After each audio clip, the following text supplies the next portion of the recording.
大人，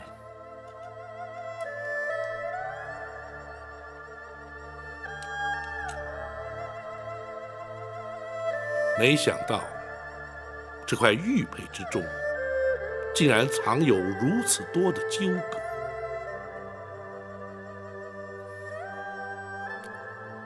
展护卫此行可还顺利？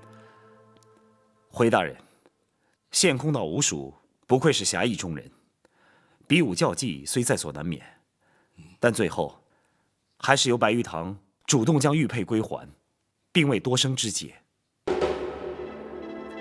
主动归还？白玉堂入宫盗佩，旨在展昭，目的既已达到，自然不再刁难。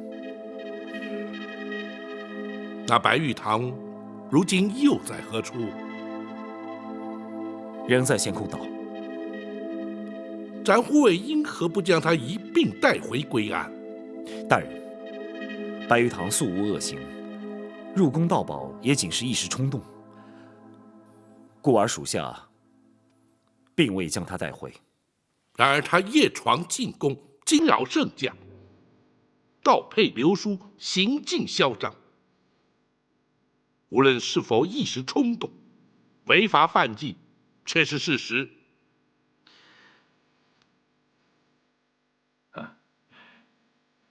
大人，那白玉堂来自江湖，江湖中人原本就没有法治观念。公孙先生，普天之下莫非王土，率土之滨莫非王民。江湖中人又如何？难道江湖中人便能目无王法，恣意妄为？这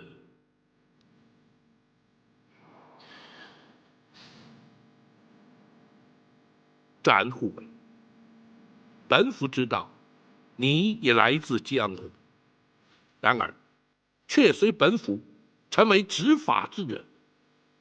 倘若江湖人便可不遵王法，展护卫又将如何执法，如何服人？大人，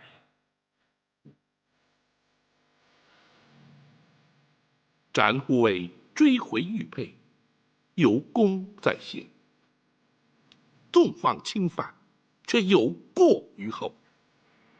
依法论法，你难逃失职之嫌。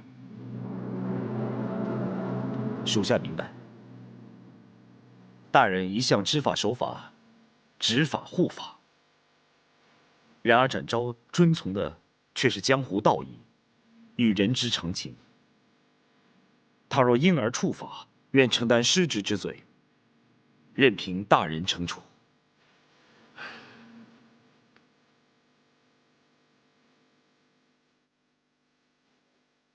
大人，白玉堂虽然误触法网，却并没恶意，主动归还玉佩，更足见其以蒙悔意。即便是依法纠办，也该有情节轻重之分，蓄意与否之别，还请大人明鉴。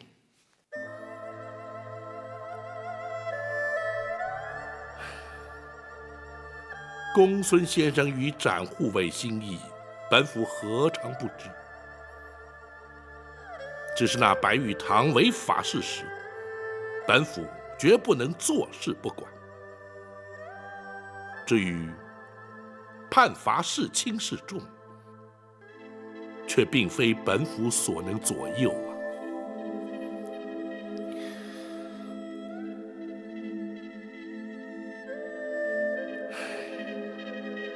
白玉堂所作所为，已然惊动圣驾。皇上震怒之余，下旨要亲自见他。倘若不能将白玉堂缉捕到案，又将如何向皇上复命？一旦白玉堂到案，圣意如何，那就更非我等所能预见。此案恐怕并不好办。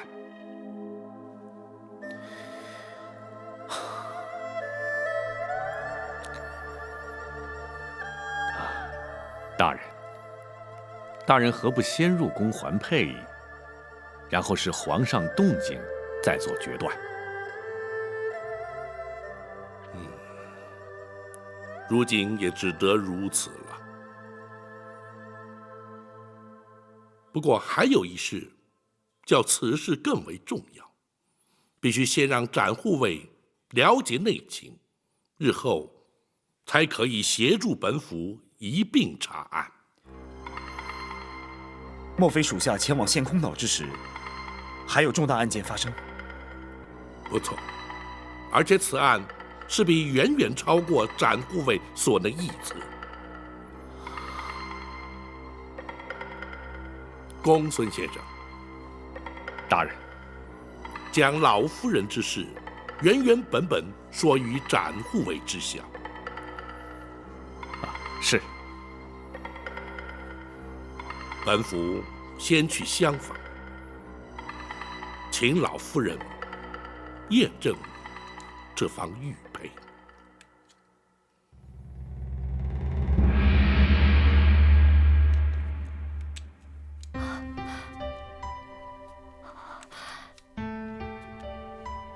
是他，是他，错不了。20年了，哀家做梦也没想到，这块玉佩还能出现在面前。娘娘目不能视，何以如此肯定？自从哀家被打入冷宫，日夜盼望先皇能够来看看哀家，听听哀家诉苦。可是先皇从来没有出现过。冷宫估计，这块玉佩变成了哀家的唯一寄托，于是终日把玩于手掌之中，根本无需观看便能认得出来。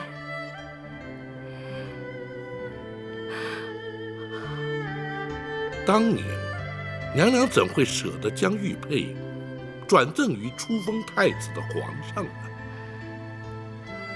一则，哀家对皇上的期盼已成了绝望；二则对皇儿一见如故，虽不知他是自己的亲生骨肉，哀家将思子之情完全倾注于他的身上，所以哀家才将这块玉佩转赠于他。娘娘当时恐怕对先皇已无恨意，否则也不会以仁孝2字期许皇上。宝卿，你如何得知当年哀家对皇儿所说的言语啊？回娘娘，皇上自登基以来，始至以仁孝2字治国。再者，八王爷也已向包拯提过此事。八贤王已知，哀家还在世上。不，八王爷不知道。包拯以为时机尚未成熟，故而未向王爷禀报，还请娘娘勿怪。既然哀家将此事全部交给包拯处理，一切就听你的安排。只是，何时才是时机成熟呢？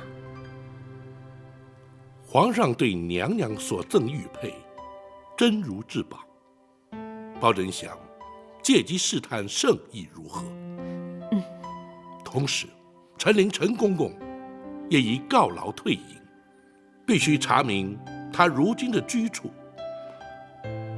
唯有待陈琳来到，查明所有相关细节之后，方可谓时机成熟。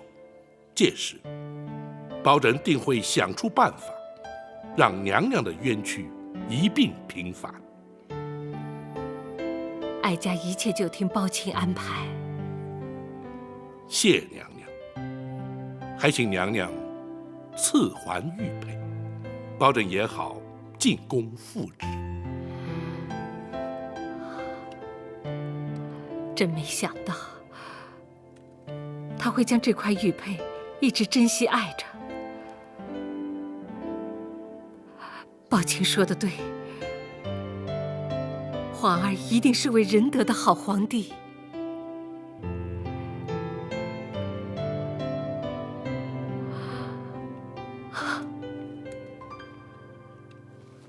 玉佩追回，请皇上御览。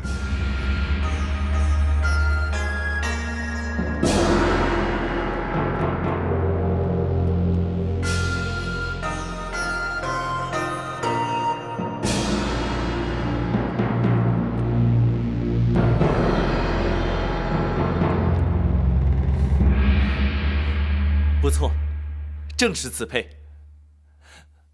宝琴，平身。谢皇上。恭喜皇上，玉佩失而复得。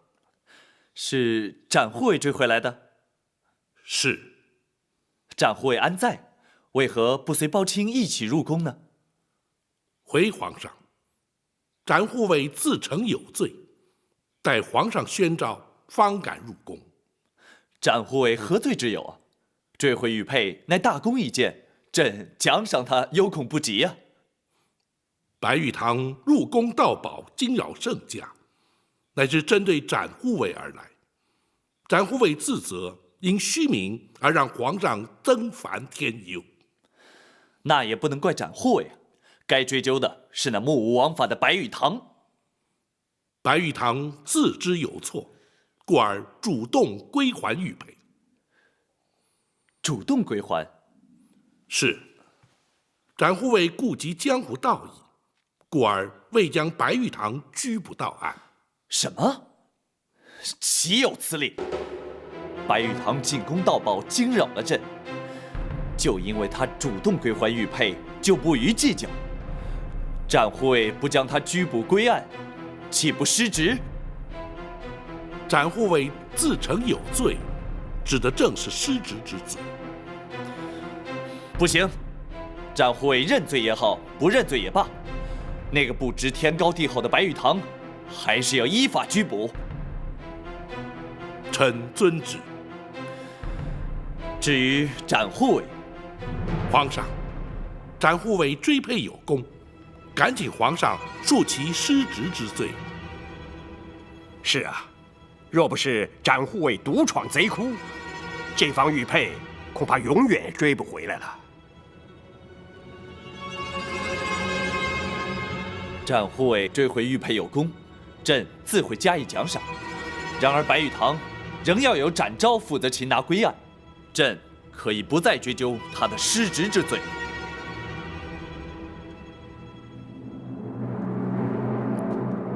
皇上坚持要展护卫把白玉堂抓回来。我不会去抓他。可是你若不抓，皇上是绝不会善罢甘休的。那只有听凭皇上了。展护卫，大人，我亲口答应过卢庄主，不会将白玉堂缉捕归案。本府明白。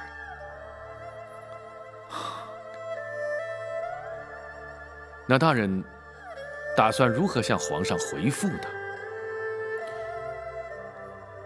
本府尚无对策。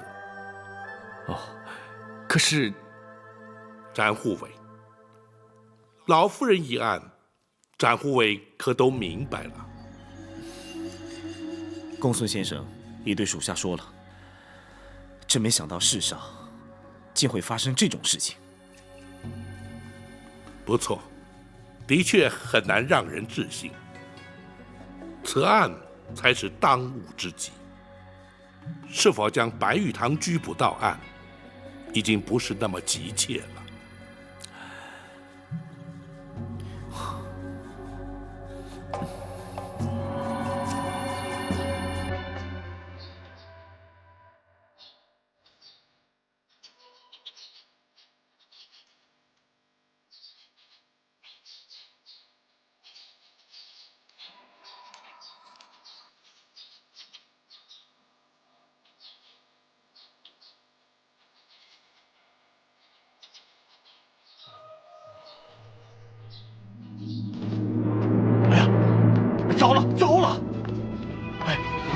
这下可麻烦了。二弟呀，什么事你慢慢说。老五他走了，走了，去哪儿了？他留了封书信，你们自己看吧。嗯。哎。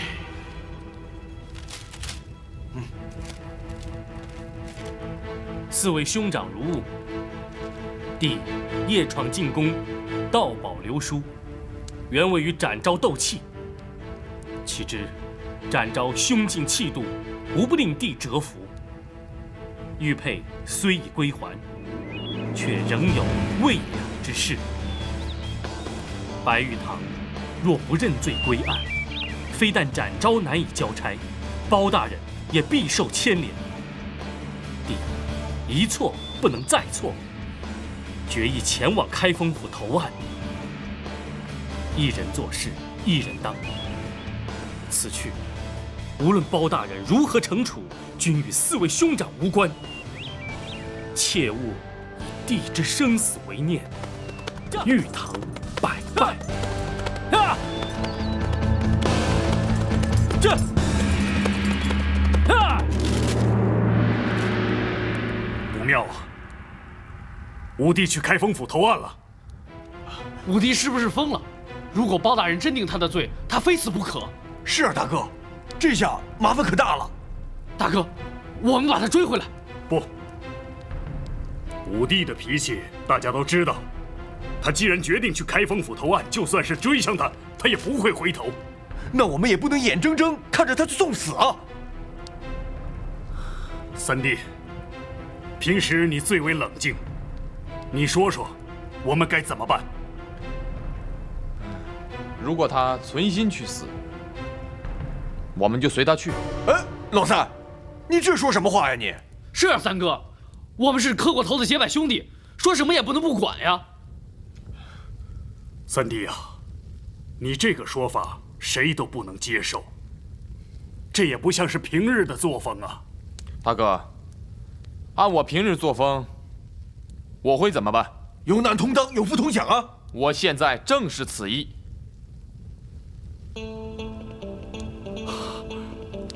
对，三弟说的对。不求同年同月同日生，但求同年同月同日死。五弟犯了错，也就是我兄弟的错。五弟如果被处死，我们也一起死。好，老三，我们一起啊，派老五去开封府自首。老四，你怎么说？能不死，当然最好不过。啊？不过要是非死不可，那就死吧，反正一起作伴。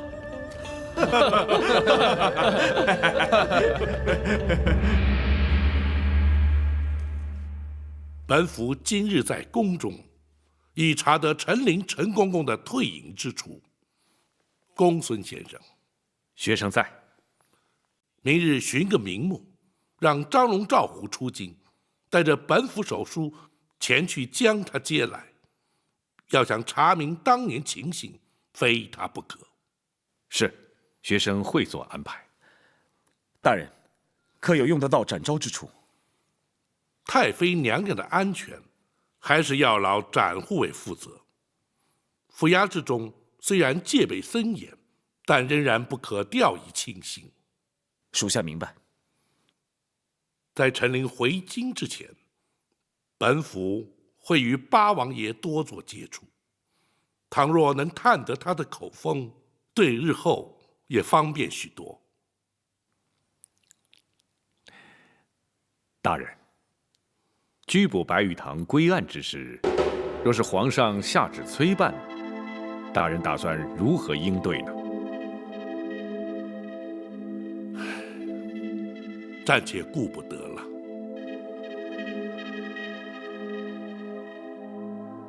娘娘进京之事，连皇上都有耳闻，只怕会夜长梦多啊。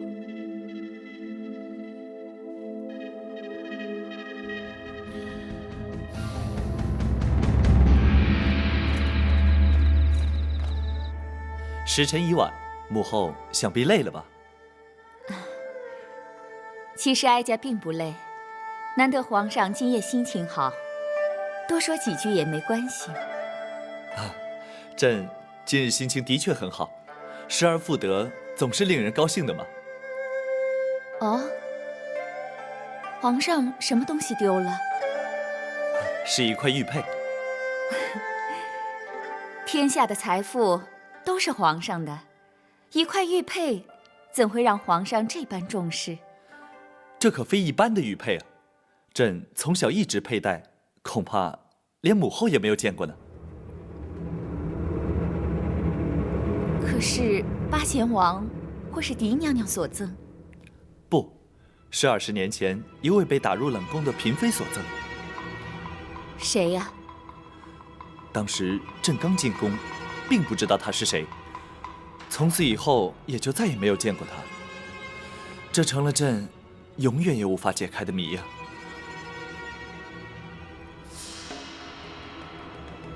皇上，奴婢在后宫一直服侍娘娘，这20多年前被打入冷宫的嫔妃，奴婢一定认得。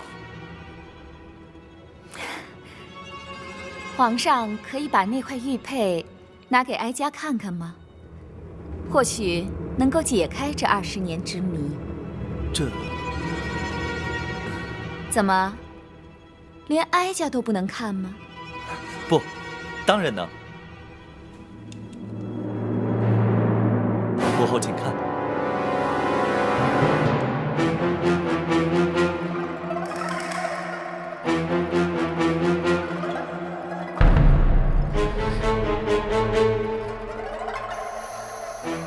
母后怎么了？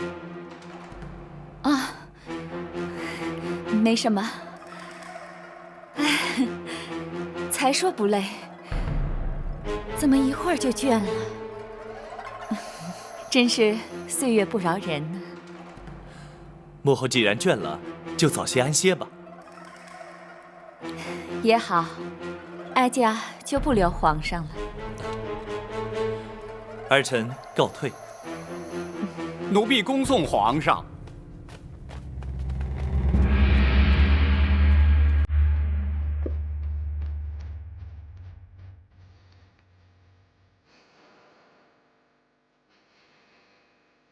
娘娘，娘娘，是他，皇上见过他。娘娘说的是李妃。娘娘这怎么知道了？那块玉佩是先皇最珍爱之物，一直佩戴在先皇身上，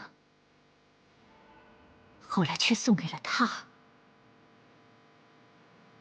没想到，皇上当年见过他。娘娘，那李妃已经死了20多年了，就算皇上见过她，又有什么关系呢？娘娘，不必为此烦恼。不，你不会明白的。当年的事，我一直不愿意回想。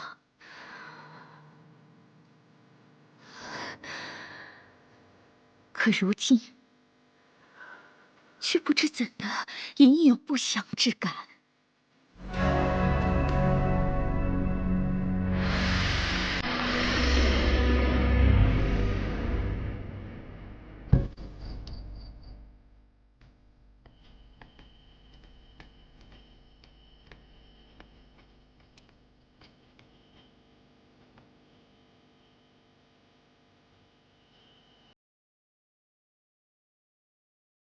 娘娘，这冷宫已经有20多年没打开了。当年是哀家下旨封宫的，当然没有再开启过。娘娘，当年冷宫那场大火，他烧死了总管秦凤。这尸骸虽然运出去了，可是一直也没有打扫，没有清理过。娘娘，您真的要进去啊？可是这把锁它已经锈死了，奴婢只能把它敲开。那就敲吧。去。是。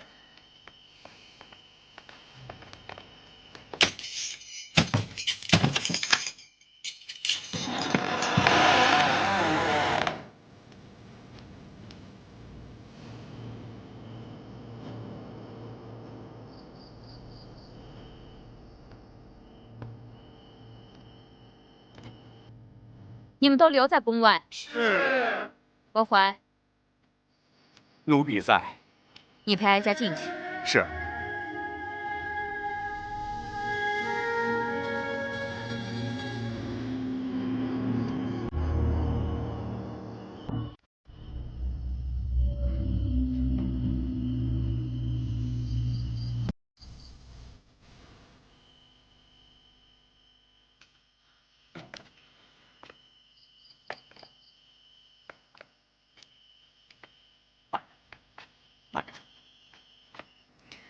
当年李妃就一直住在这儿。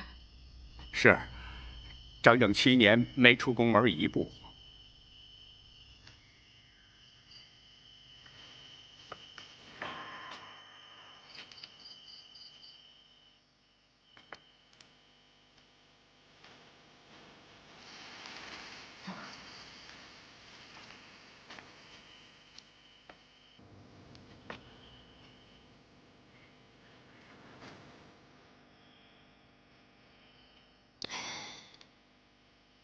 这种日子，的确不如死了的好。娘娘，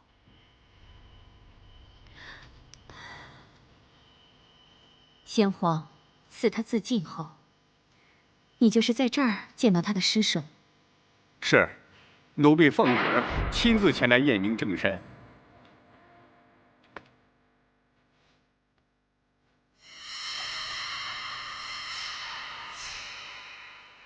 郭总管，请看。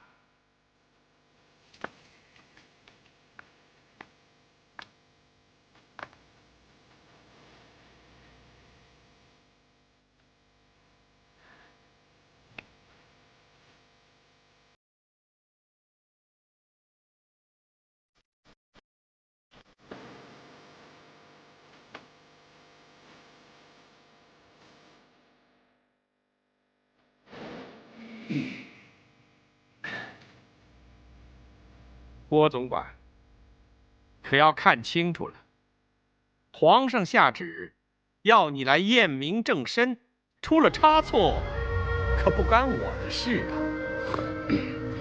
错不了，快盖上吧。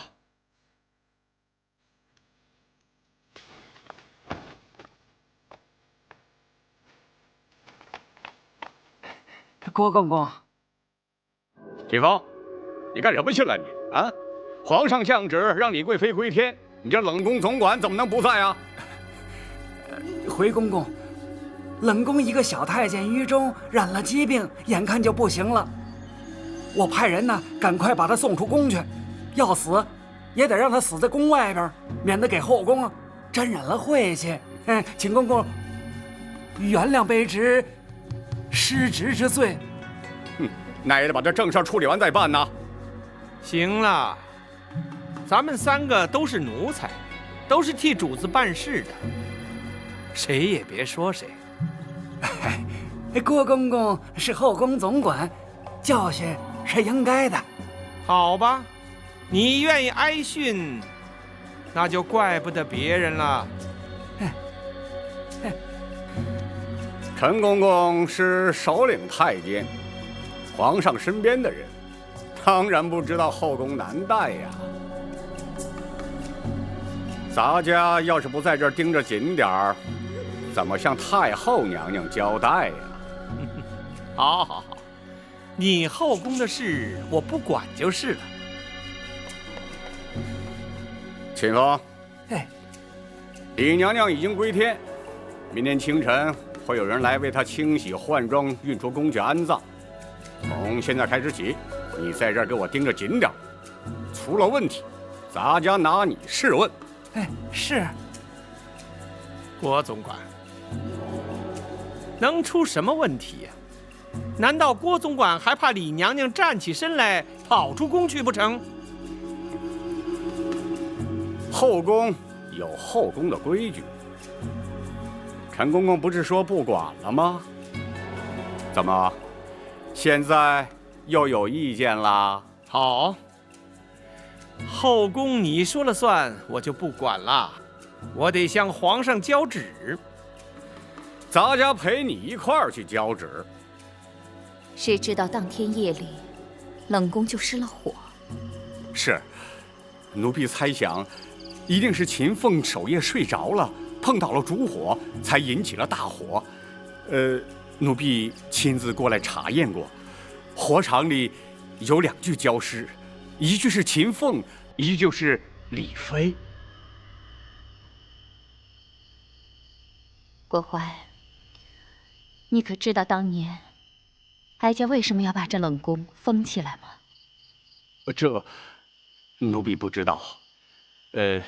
奴婢也一直不敢问。哀家想，只要封住冷宫，就能把李妃的魂魄封在这儿，她永远出不去，也永远不会找我报仇。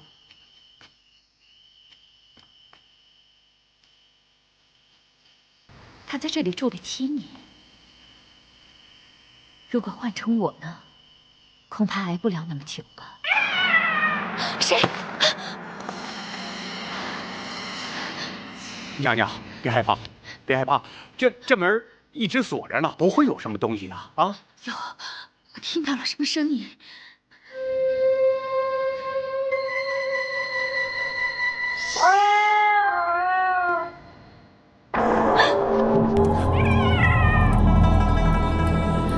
娘娘，没吓着您吧？快回宫吧。娘娘，慢着点，慢着点。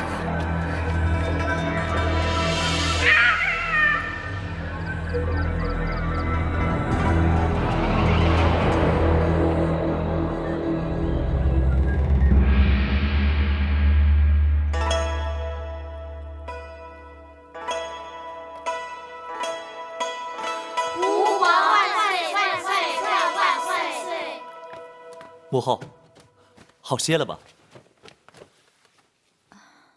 皇上不去早朝，到这儿来做什么呀？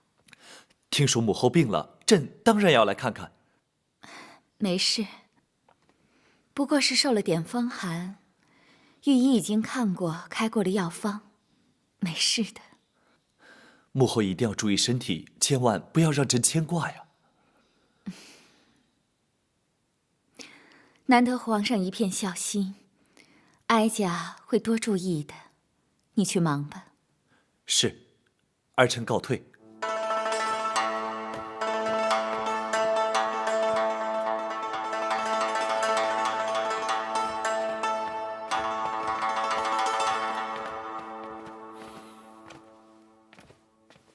郭淮，奴婢在。你怎么那么不小心？怎么能让太后受了风寒？奴婢该死。起来吧。谢皇上。听说昨天夜里你陪着太后去了冷宫。太后去冷宫干什么？回皇上，太后只要去，奴婢不敢阻拦呐。冷宫尘封了20年，除了烧焦的破瓦残壁，什么也没有。太后为何要在深更半夜去冷宫呢？回皇上，太后是去凭吊吸入宫中的姐妹。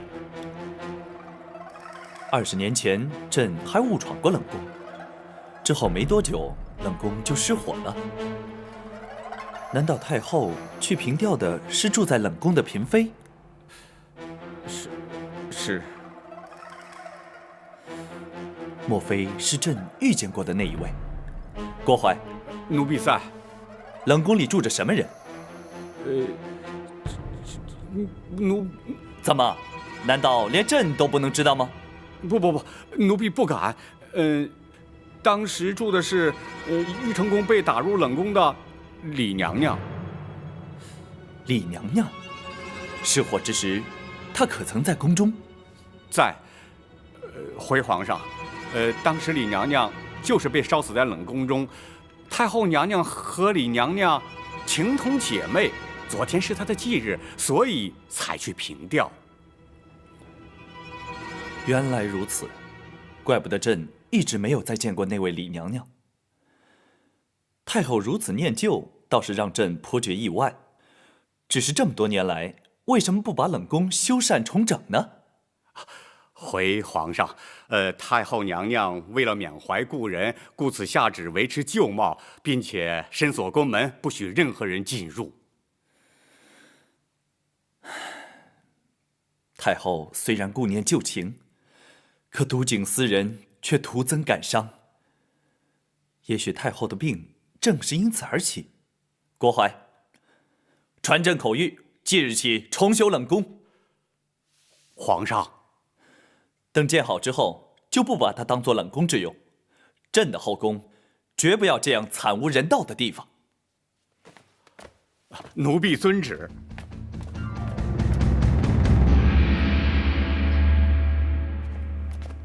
大人，张龙、赵虎已出发去接陈琳、陈总管，学生也已向王马、张赵四位说明太妃娘娘的身份，并特意叮嘱四人，绝不得对外泄露半句。的确不能露出半点风声。可陈琳居住的地方离京数百里，一去一回，恐怕要不少时日啊。尤其是陈总管年事已高，受不得旅途劳顿，回程应该会慢一些。依公孙先生估计，陈琳何日可到？由今日算起，少说要6、7日。哦，太妃娘娘的身份或许可隐瞒一时，但时间一长总是不妥。不错，看来本府要早些进行八王爷那边才是啊。启禀大人，府外有人求见展大人。是什么人？锦毛鼠白玉堂。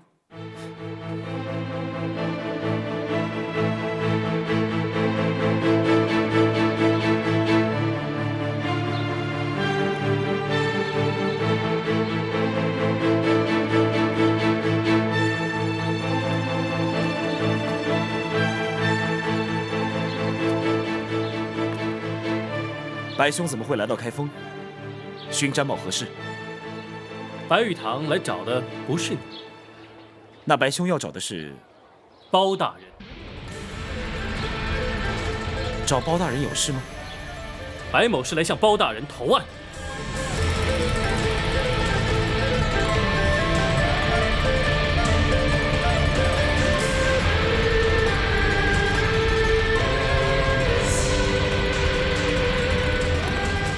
草民白玉堂叩见包大人。你起来说话。谢包大人。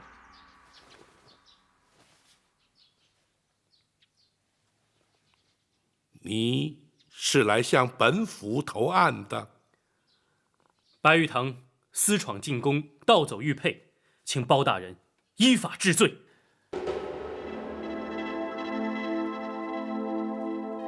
大人，白玉堂主动奉还玉佩，还请大人明鉴。展昭，你不必替我说好话。玉佩虽已交还，刑责还是要追究，否则包大人也难向皇上交代。本府如何向皇上交代，不劳你操心。且让本府先来问你，你可知道，进宫盗佩，惊扰圣驾，依法论罪，乃是杀头之罪。白玉堂既然敢前来投案，就不怕杀头。好气度！然而你明知必死，为何还要前来？大人，我不来投案，大人也会发出海捕公文，行闻天下，抓我归案，不知是也不是？不错，本府职责所在，理当如此。然而，以天下之大，江湖之广，你若是藏匿不出，要想抓你，也未必能够如愿。你又为何要前来自投罗网？好汉做事好汉当，白玉堂不想连累他人。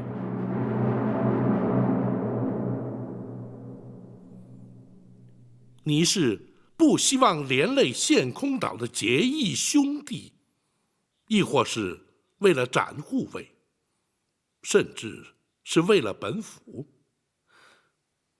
包大人，白玉堂既然已经前来投案，又何必追问其他？请包大人立刻将我收押定罪。不，詹某答应过卢庄主，绝不会将你逮捕归案。倘若因此受到包大人责罚，甚至遭到皇上降罪，詹某也会一肩承担。展昭，我白玉堂一生心高气傲，绝不肯受人点滴恩惠。盗佩流书向你挑衅，是出于一时冲动；奉还玉佩是敬重你的侠风义骨。至于前来投案，则是我自知有罪，心甘情愿与任何人无涉。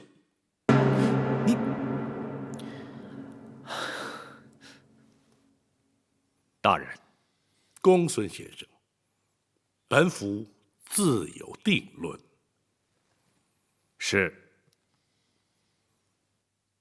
白玉堂，你盗佩流书，还佩投案的来龙去脉，本府已然明了。然而，要如何处置于你，待本府斟酌之后，自会有所决定。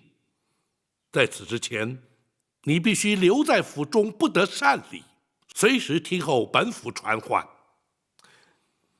草民遵命。大人，那白玉堂的身份是？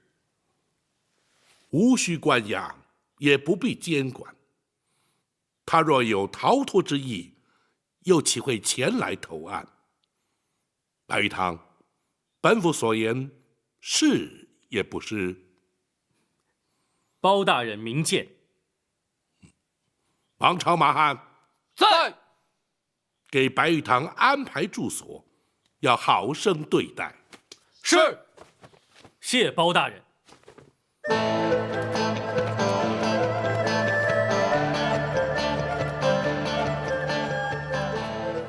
大人打算如何处断？那白玉堂虽然行事乖张，却不失侠义之心，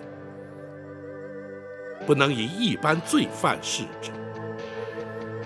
本府立刻进宫面圣，务求圣上能够开恩特赦。谢大人。展护卫不必急着谢本府，本府只能尽力而为，只怕皇上未必同意呀。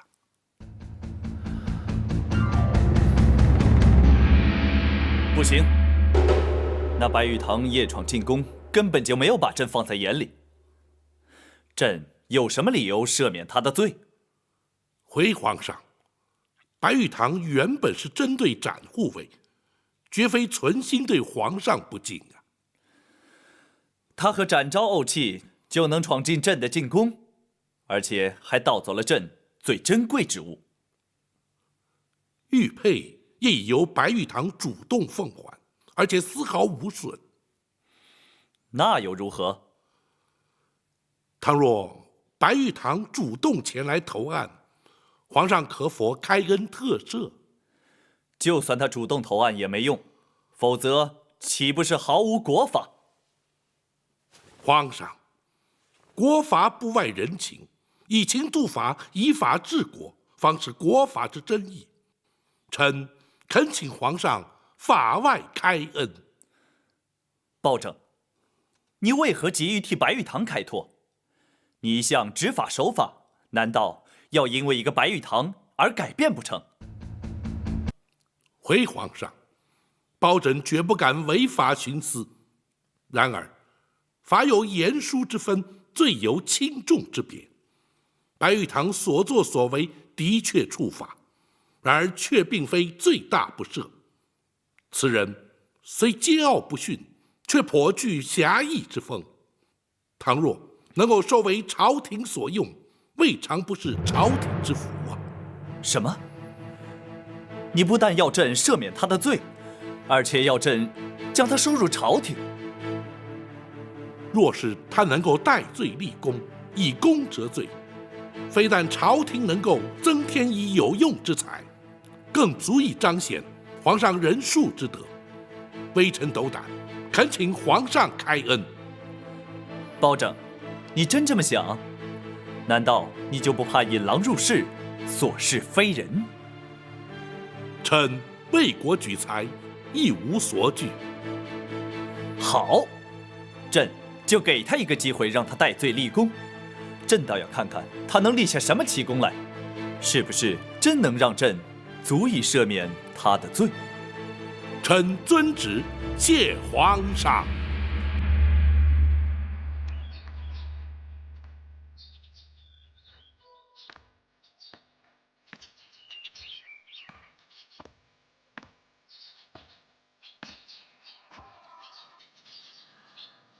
白兄何苦来开封府呢？白某不能不来，否则永远也不能安心。我说过我会一肩承担的。展昭，虽然比武较技我承认输了，但是并不表示我肯接受你的保护。我明白。可是我却不明白，你为什么要甘愿放弃浪迹江湖、快意恩仇的日子，反而要来这江湖人最不愿意沾惹的官府？我自己也问过自己很多次，结果呢？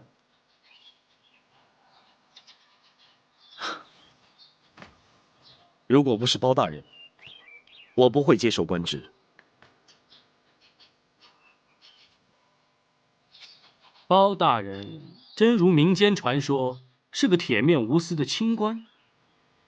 不错，像包大人这种清官，并不多见。如果我不帮他，这世上蒙受冤屈的百姓，恐怕永远也没有昭雪的一天。你不但侠气过人，连这悲天悯人的胸怀，都让我自愧不如。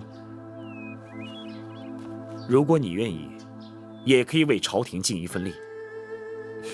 不可能，这一辈子我都不可能进入官府。而且你别忘了，我还是戴罪之身。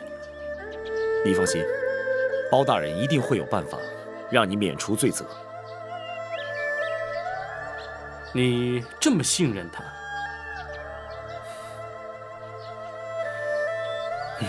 士为知己者死，连这一点我都比不上你，真可笑！居然为了一点虚名和你争斗不休，难怪江湖人称你为南侠。的确，鼠不如猫。白兄弟，哎，你放心，我已经不在意这些了。展大人，府外有人求见。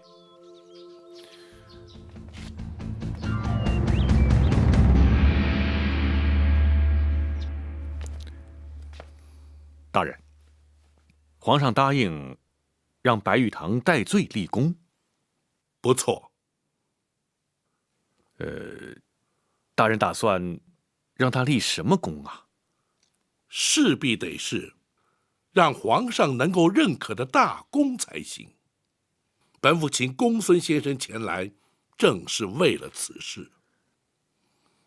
哦，可是那白玉堂无官无职，眼前又无重大刑案待办。哎，有了。如何？眼前的确有件大案待办，太妃娘娘之案。可是此案不宜让外人插手啊。不错，此案的确不宜让白玉堂插手其中。然而，此案却有个重要人证在来京途中。陈琳，正是。倘若张龙赵虎在接陈总管来京途中有所闪失，那岂不是全案永无侦破之日？公孙先生是说，要令白玉堂前去接应。是的，大人。倘若白玉堂对日后皇上认母一事有所尽力，也算是功劳一桩啊。公孙先生所言极是。马汉，在，请白玉堂来厅中说话。是。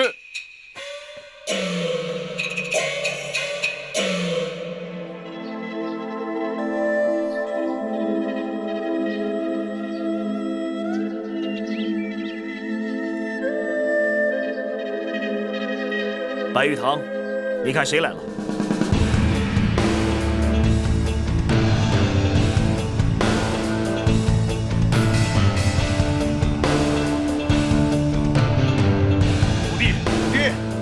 五弟，是你们来干什么？老五，你这算什么？不声不响，留封书信就这么一走了之了。是啊，你要走也要跟我们商量一下呀。五弟呀，你的确让我们担了不少心啊。大哥，小弟在信里面不是已经说得很明白了吗？我们也知道，劝不住你。既然如此，几位哥哥又何必赶来？很简单，如果你决心前来投案，我们就一起来陪你。大哥，如果你要是杀头，我们几个就一起陪你掉脑袋。后事啊，我们全都交代好了。你们，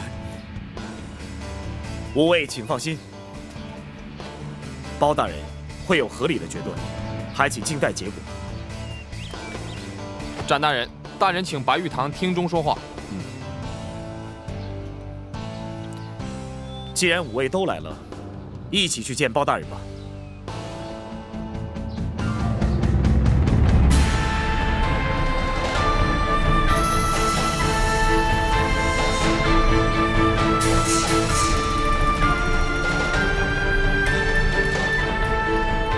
启禀大人，献空岛吴蜀道。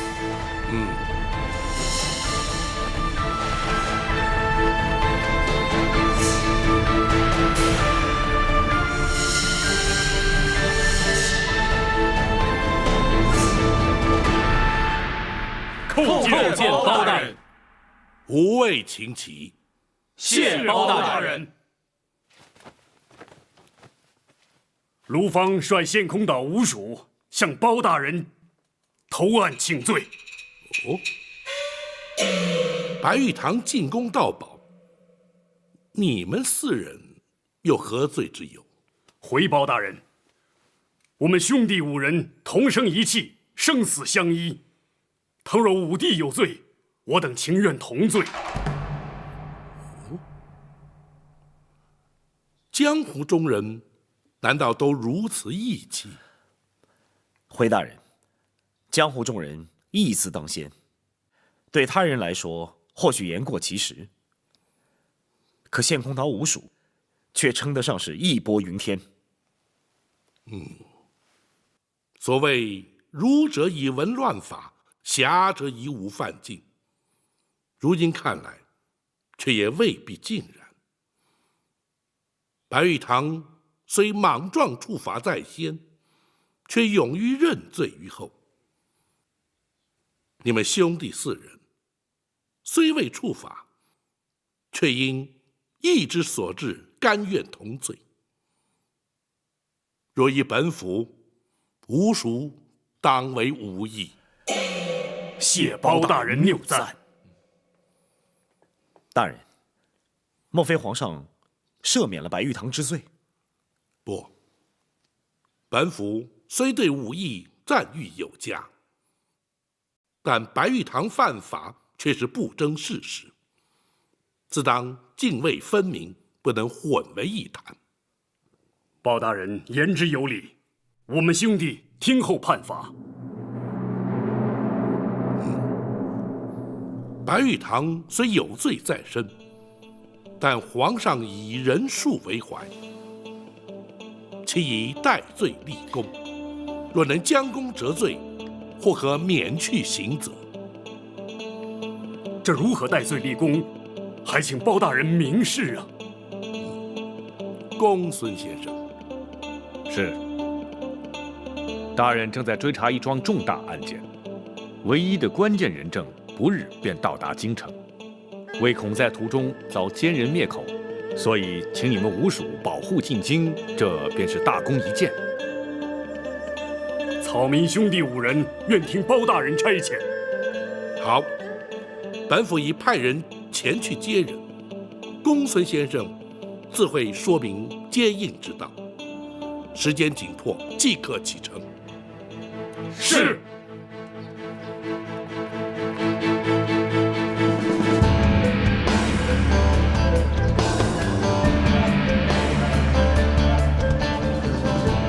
五位，一路顺风。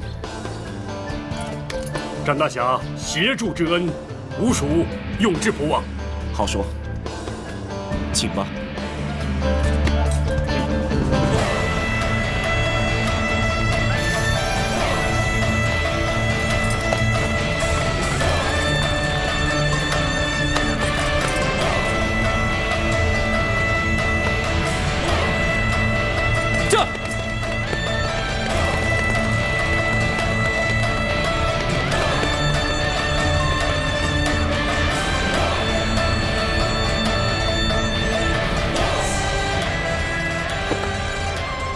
展昭代吴蜀叩谢大人。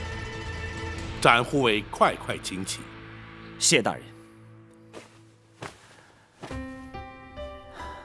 大人苦心，属下明白。大人分明是想替白玉堂找个戴罪立功的机会。不，臣令的安危也的确重要，有他们5人前去接应，本府也安心许多。人说大人有法无情，的确是错怪大人了。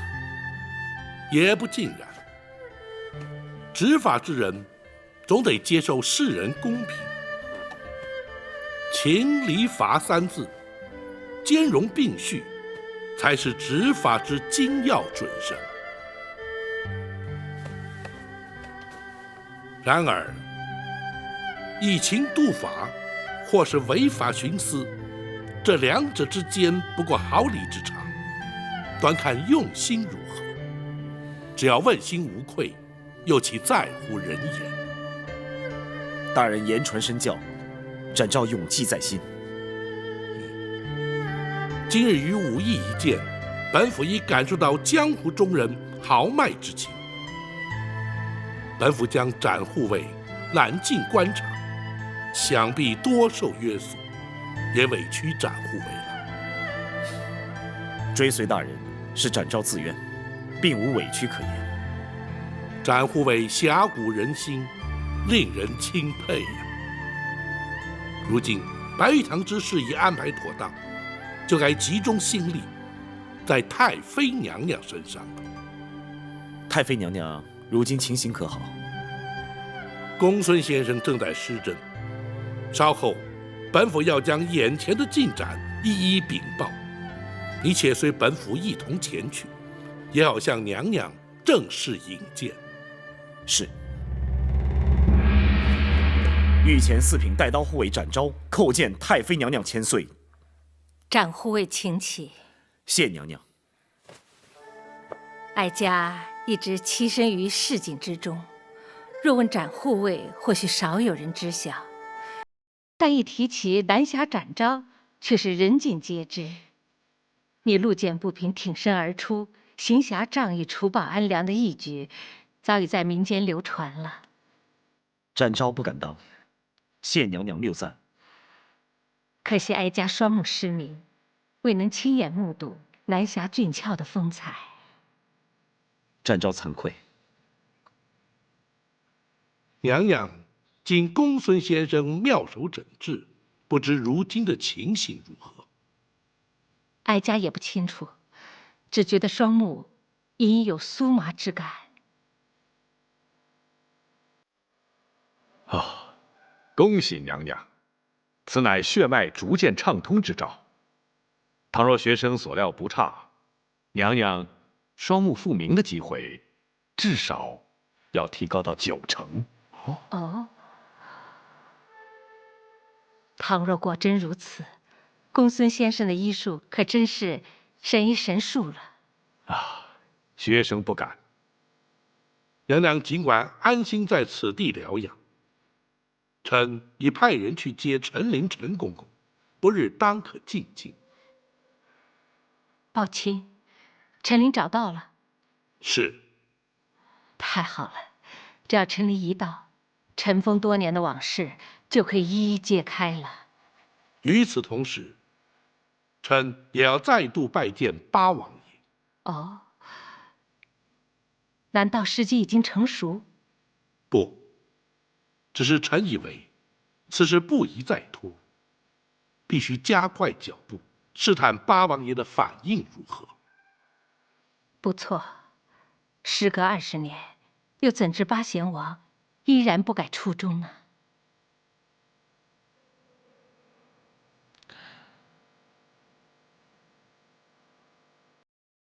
回娘娘，臣可以确信，八王爷忠心谋国之心绝不会有所改变，只是事出突然，总得让八王爷先有准备。你考虑的周到，那就去吧。包拯还要向娘娘商借一物来用。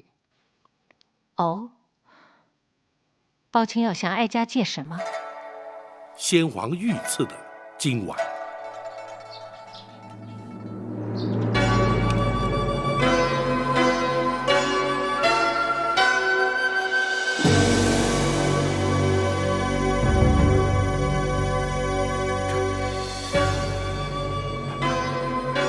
包大人，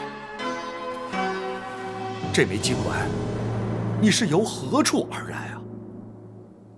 王爷认得这枚金碗？岂止是认得，本王第一次见到这枚金丸之时，距今已近30年了。王爷怎知此丸便是当年所见之物？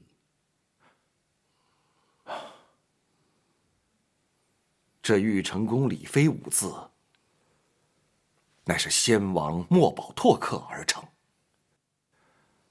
本王一见便知。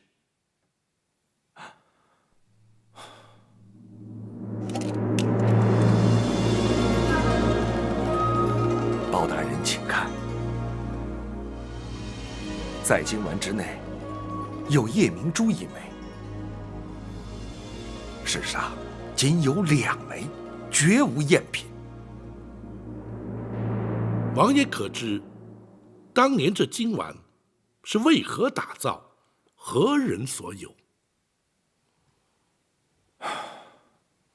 先皇与本王手足情深，非比一般。当年陈皇后去世之后，先皇无子，却又一直不肯另立皇后。谁说朕不会有太子？玉成宫李妃和金华宫刘妃先后怀有身孕，朕一定会有继承皇位的儿子。臣也殷勤期盼2位皇妃能为皇上产下龙子。玉帝啊，不用替朕担心，朕要让你看看，朕为2位爱妃准备了什么。你看看，这2枚金丸，就是朕要赏赐给他们的。仔细看看。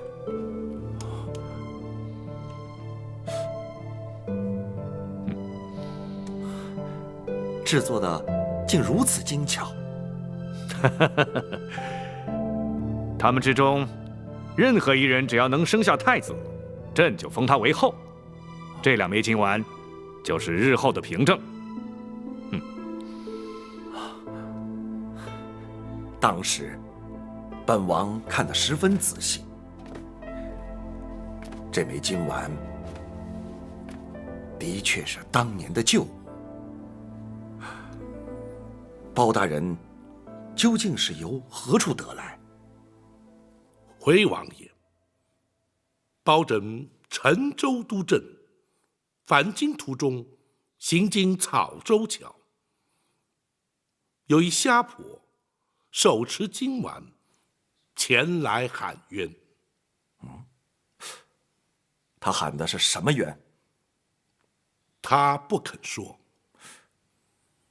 既然喊冤，又为何不肯明说呢？那虾婆言道：“除非当着八王爷面前，否则绝不会说。”当着本王的面，莫非他的冤情与本王有关？这就不得而知了。原本包拯以为乃是疯婆痴语，不予理会。然而，见这金丸之上有玉成宫李妃字样，唯恐与宫闱之事有关，故而并未将他驱离。那虾婆如今人在何处？王爷可知，包拯回京之时，有一名远房表亲同行。此事城中颇多议论，本王也略有耳闻。包拯唯恐牵涉宫中，为掩人耳目而由此托辞。那名老妇人正是鸣冤虾婆。你将她带回京来了？